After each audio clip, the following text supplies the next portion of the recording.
Welcome to Recruiting and Maintaining Active Membership. This program will help you learn tips and strategies for recruiting and engaging members in your organization. For this training, you'll need to be able to take notes using whatever method is most comfortable for you. Headphones are recommended for this training. Please also have the values worksheet printed or readily available. This worksheet can be found linked in the description of this video. Today, you'll have an opportunity to explore your personal values and consider how they impact your organization's values. You'll also identify your organization's values and learn some strategies for creating a recruitment plan that incorporates those values. We'll start with your personal values. What are they and how do we define them? Your personal values are an expression of what is most important to you. They can be things such as family, balance, health, and many more. They're operating in the background, guiding what you do and how you do it. They can be used for decision-making and awareness and are very useful as a personal guide to your actions. We will now spend a few minutes doing an activity called What Are Your Core Values? That we have adapted from an activity by the same name on the YouTube channel Greatness Every Day. At the end of this activity, you should be able to identify your top 5 core values. For this activity, we want to encourage you to feel free to pause this video to allow yourself plenty of time to reflect and process. If possible, it is ideal to do this activity in a space that is quiet and allows you to fully engage with the question prompts. Finally, it is beneficial to do this activity with access to your favorite way to take notes, whether on paper or typing on the computer. The first thing that we will do for this activity is to make a list of all the things in our life that are important to us. Some people may only have a list that is 5 or 10 things, but others could have a list that is 10, 15, or maybe even 20 things. The amount does not matter, but the content is the most important. Example of things that could be important in your life include sleeping, trying new foods, exercising, spending time with family, or practicing your faith. Now would be a great time to pause this video to make your list of important things. Now that we have our long list of important things in life, the next thing we will do in this activity is to group together like things. This will allow us to narrow down the most important things in our life. For example, someone who wrote down spending time with family and also wrote down being a great friend could group these two together under the umbrella of relationships. Another example of an umbrella term would be health and wellness for people who wrote down things like healthy eating, keeping a sleep routine, and exercising regularly. Again, feel free to pause this video to identify areas where grouping together your important things would make sense. Now that we have our list organized and more concise, we must now try and rank our values in order of most important to still important but not the most important. Once you have had the ability to rank your list, you will now be able to articulate your 3, 4, or maybe even 5 top values. Take some time to rank these values and pause this video to do so. Now that we have our list, it's important that we take 1 minute to reflect on the process of finding our values. How did it feel? Was it difficult? Are you surprised by your final list? Processing through these questions can help you better understand your values. Now that we've identified your personal values, it's time to identify your organization's values as well.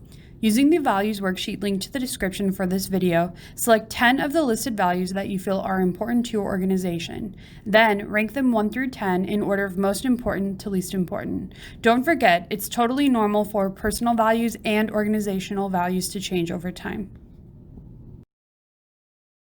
After those activities, you hopefully have a better idea of your personal values and your organization's values. Let's move on to discuss how we use these values in our day-to-day lives. Here are 5 ways that you can use your values in your organization. First, it is important to talk about your organization's values. Normalize the use of values by using them to express your expectations to new members. Remember, you want to recruit and retain members that share values with you. Using your values in your recruitment conversations will ensure you attract the best people for your organization. Second, include them in setting goals for your organization. Ensure that your values are woven into the fabric of your org and not just big words you write on paper. It is important to not just know your values, but to live them. Third, use them in meetings. It is easy to throw them into an icebreaker. For example, when have you seen an example of our values on campus? Or what major corporation promotes its values? Fourth, recognize members for embodying your values. Create an award that is shared at every meeting that showcases a member that has done a great job of living these values. An RSO could even incorporate values into their social media campaigns and member highlights. Fifth, use your values. If one of your values is respect, it is important to role model the value by treating members and even non-members with respect. Along with those 5 strategies, here are a few things to remember when utilizing your organization's values. First, authenticity is key. Make sure that these are values that your organization holds close, not just what you think should be important.